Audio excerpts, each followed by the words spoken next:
Rama, Hare Rama, Hare Hare. We continue reading from Srimad Bhagavatam, Canto 4, Chapter 22, Text 36. We already started the purport by Srila Prabhupada. We are somewhere in the middle of the purport, right? Yeah. Yesterday, we are at this, isn't it? Okay. Yeah. So even though we elevate ourselves to the highest planetary system by the scientific advancement of knowledge or by the religious principles of life, great sacrifices and creative activities, at the time of dissolutions, these higher planetary systems and life on them will be destroyed. In this verse, the words Isha Vidham, Vidvam Shita, Shisham indicate that all such blessings will be destroyed by the Supreme Controller. So we were hearing yesterday, we say pious things are good and to get good education, high birth, high family, beauty, wealth, all that is good, and to be illiterate and ugly, all that is bad. But at the time of dissolution, good or bad, everything will be gone. When the dissolution happens, then all of us are going to be sleeping in the body of Mahavishnu. We will not be protected. Our bodies, either in this planet or in another planet, will be destroyed. And again, we will have to remain for millions of years in an unconscious state within the body of Mahavishnu. So this is not to encourage us to do bad things, but it is just to help us rise above the mundane good and bad, helping us to come to the spiritual platform to understand, oh, we are the spirit souls. Let us engage in let us advance in spiritual life rather than just looking for material piety. And again, when the creation is manifested, we have to take birth in different species of life and begin our activities. Therefore, we should not be satisfied simply by a promotion to the high planetary systems. We should try to get out of the material cosmic manifestation, go to the spiritual world, and take shelter of the Supreme Personality of Godhead. That is our highest achievement. So we should somehow or the other get a desire to go back home, back to Godhead, not desire to go even to the higher planets in this material world. Because just like a Ferris wheel goes up, then comes down, no? Ferris wheel, sometimes we are up on the wheel, sometimes we are down on the wheel. Even if we get promoted to higher planets, although it's very tempting, it sounds tempting because enjoyment is more, but yet we should understand that it is temporary. So rather let us work to get out of this material world. We should not be attracted by anything material, higher or lower, but should consider them all on the same level. Our real engagement should be in inquiring about the real purpose of life and rendering devotional service to the Lord. Thus, we will be eternally blessed in our spiritual activities full of knowledge and bliss. So, real engagement, because that's, of course, the devotional service, that's the engagement of the soul. It's eternal. We begin devotional service, those results are eternal. Wherever we stop from, we begin from that point in the next line. Regulated human civilization promotes dharma, artha, kama, and moksha. In human society, there must be religion. Without religion, human society is only animal society.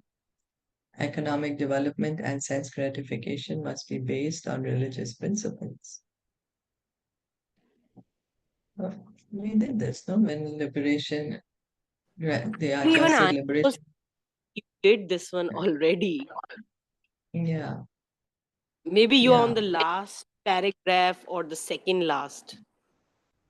yeah, that's right. Yeah, second Because last. because you did this one. Yeah, okay. Uh, this preaching were Isha with Vishna. This one. It is said by the Lord Yasyaham anugrahanami harishe taddanam shane. The Lord told Yudhishthira Maharaj that his special favor is shown to his devotee when he takes away all the devotee's material opulences. Generally, therefore, it is experienced that Vaishnavas are not very opulent in the material sense. When a Vaishnava pure devotee tries to be materially opulent and at the same time desires to serve the Supreme Lord, his devotional service is checked. The Lord, in order to show him a special favor, destroys his so-called economic development and material opulence. Thus, the devotee, being frustrated in his repeated attempts at economic development, ultimately takes solid shelter under the lotus feet of the Lord. So, many people get scared, worried when they hear this. Oh my God, the Lord is going to take away everything from me if I become his devotee. And so I don't want to become a devotee of Krishna because how am I going to survive in this material world? But we have to understand that this Krishna is saying this is for a very pure devotee. Prabhupada is writing when a pure devotee, Vaishnava. No, he's already a pure devotee. If he is trying for economic development, Krishna tells him, no, it's okay. You just engage in devotional service. Because many people get scared that, oh, is Krishna going to take away everything from me? No, Krishna does not want us to suffer. Krishna is not going to do anything to hamper our faith, you know. So this is like, devotees on the level of Kunti Maharani, Srila Prabhupada, and we are nowhere that we can compare ourselves to them. So, this kind of action may also be accepted as Isha Vidvam Shita Shisham, whereby the Lord destroys one's material opulences, but enriches one in spiritual understanding. So we can see also that in such a case, why does he do it? Because he takes away even whatever little traces of material desire there may be and gives the spiritual understanding, and in which the devotee feels complete bliss. Yeah. Because spiritual bliss is much higher than material happiness. In the course of our preaching work, we sometimes see that materialistic persons come to us and offer their obeisances to take blessings, which means they want more and more material opulences. If such material opulences are checked, such persons are no longer interested in offering obeisances to the devotees. Such materialistic persons are always concerned about their economic development. They offer obeisances to saintly persons or the Supreme Lord and give something in charity for preaching work with a view that they may be rewarded with further economic development. So Prabhupada is saying, someone may think that devotional service is just like ordinary pious work, to get some piety, to get pious results. But devotional service is on the spiritual platform. However, when one is sincere in his devotional service, the Lord obliges the devotee to give up his material development and completely surrender unto him. Because the Lord does not give blessings of material opulence to his devotee, people are afraid of worshipping Lord Vishnu, because they see that the Vaishnavas who are worshippers of Lord Vishnu are poor in superficial material opulences. Such materialistic persons, however, get immense opportunity for economic development by worshipping Lord Shiva. For Lord Shiva is the husband of the goddess Durga, the proprietor of this universe. By the grace of Lord Shiva, a devotee gets the opportunity to be blessed by the goddess Durga. So Prabhupada is pointing out that people get afraid to worship Lord Krishna because people think Krishna is going to take away everything from me. So rather let me worship Lord Shiva, because Lord Shiva is the master of this material world. He's the husband of Durga Devi, Maya Devi. This entire world is her, under her control, no? Devi Dham, it's called. So people think that, oh, if I worship Lord Shiva, I can become more opulent. Ravan for example, was a great worshipper and devotee of Lord Shiva. And in return, he got all the blessings of Goddess Durga, so much so that his whole kingdom was constructed of golden buildings. In Brazil, in this present age, huge quantities of gold have been found. And from historical references in the Puranas, we can guess safely that this was Ravana's kingdom. This kingdom was, however, destroyed by Lord Ramachandra. So Prabhupada is saying that maybe Brazil was Sri Lanka, maybe, according to the distance that is mentioned in the Puranas from India to where Sri Lanka was supposed to be. By studying such incidents, we can understand the full meaning of Isha Vidvam Shita Shisham. The Lord does not bestow material blessings upon the devotees, for they may be entrapped again in this material world by continuous birth, death, old age, and disease. Due to materialistic opulences, persons like Ravan become puffed up for sense gratification. Ravana even dared kidnap Sita, who was both the wife of Lord Ramachandra and goddess of fortune, thinking that he would be able to enjoy the pleasure potency of the Lord. So why Krishna does not encourage us to stay here more in the material world. He wants us to come back soon. But Krishna is going to make sure we have enough for whatever we need. Krishna is not going to, make us like as a parent. As parents, we always want the good for our children. We are going to make sure the children are well cared for. So it's not that one who comes to Krishna is going to be like tortured or something. No, it's not like that.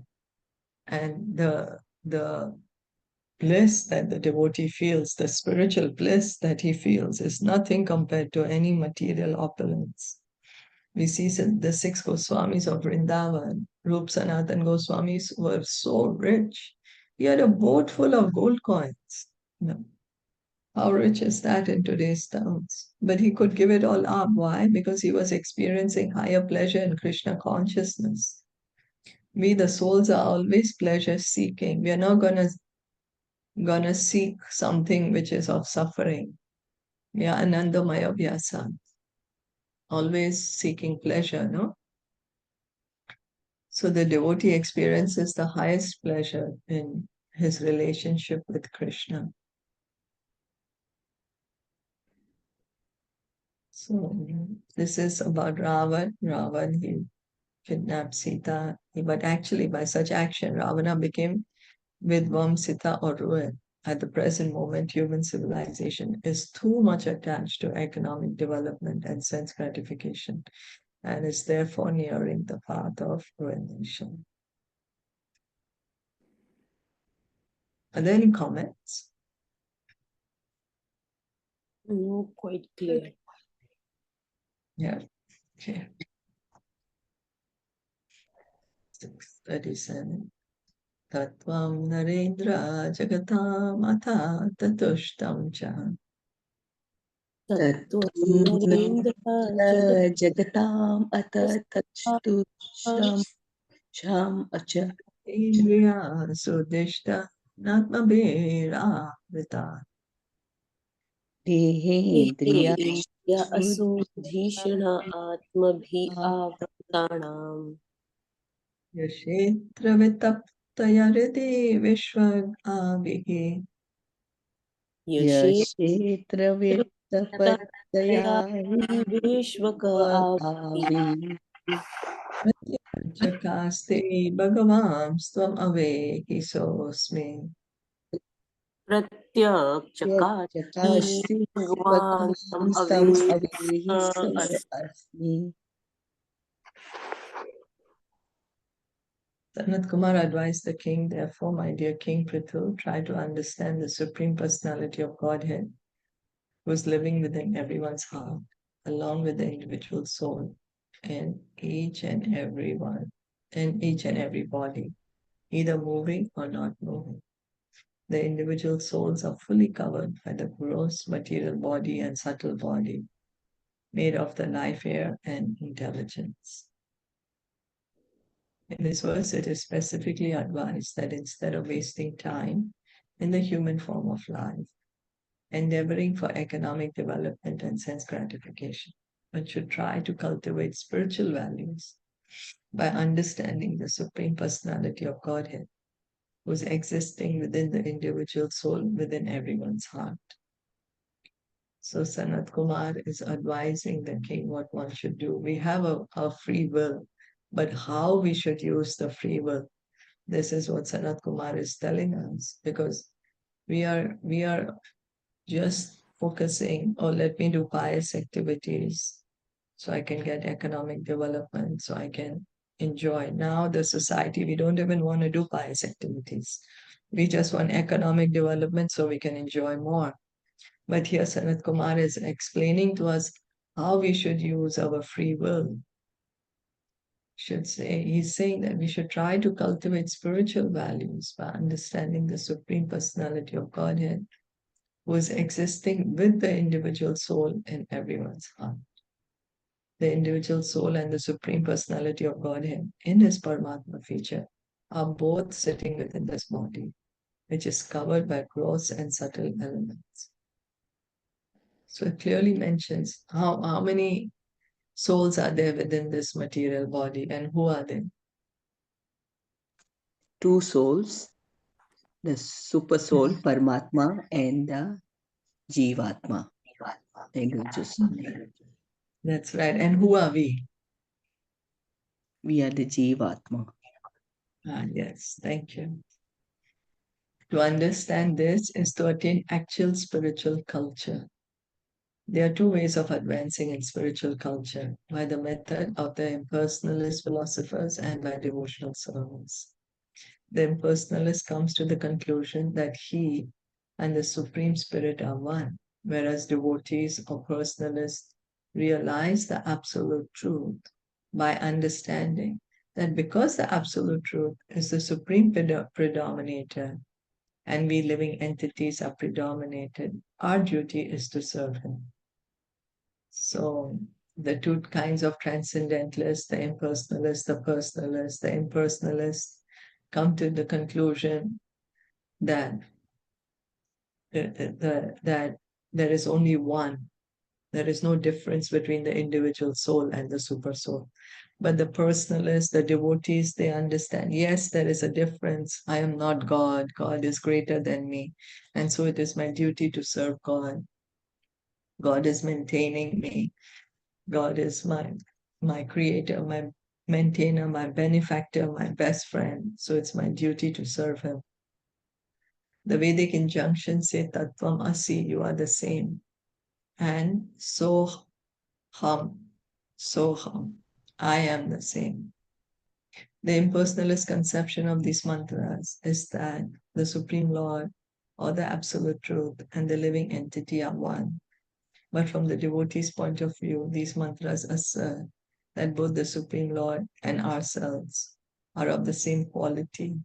Tattvamasi ayam atma brahma. Both the Supreme Lord and the living entity are spirit. So Tattvamasi, we mistake that the mantra is telling us, oh, I am God. But the correct understanding, the way to understand it is that we are one in quality, but different in quantity. Yes, we are the same in quality. God is Satchidananda, we are Satchidananda. But our potencies are completely different. God is omnipotent, whereas we are just minute. Both the Supreme Lord and the living entity are spirit. Understanding this is self-realization. The human form of life is meant for understanding the Supreme Lord and oneself by spiritual cultivation of knowledge. One should not waste valuable life simply engaged in economic development and sense gratification. So we can see that God realization and self-realization goes together, goes hand in hand. Because we are eternal part and parcel of Krishna. Realizing the Supreme Lord and realizing our own self. When the sun comes up, we are easily able to see ourselves and everything around us. So understanding Krishna is like the sun. Jaha Krishna taha nahi mayara adhikar. Krishna hai Surya sama, Maya haya andhakar. Jaha Krishna taha nahi mayara adhikar. Caitaniya Caritamita says Krishna is like the sun. Maya is like darkness. Wherever there is sun, there cannot be darkness. Similarly, wherever there's Krishna, there cannot be Maya. In this verse, the word Kshetravit is also important. This word is explained in Bhagavad Gita 13.2. Idam shariram kaunteya kshetram idi abhidiyate. This body is called Kshetra, the field of activities. And the proprietors of the body, the individual soul and the super soul sitting within the body, are both called Kshetravit. But there's a difference between the two kinds of Kshetravit. One Kshetravit, or knower of the body, namely the Paramatma or the super soul, is directing the individual soul. We can be just in our body at one time. We cannot be inside our body, and yet I can be only inside my body at one time. I can't be same time in my body, your body, everyone else's body. No, because that's my position. I'm minute. But Krishna can be in everyone's body. He's the Paramatma. So he is guiding us. He is giving us the direction. He says in Bhagavad Gita that he is the overseer and the permitter. So there is a difference.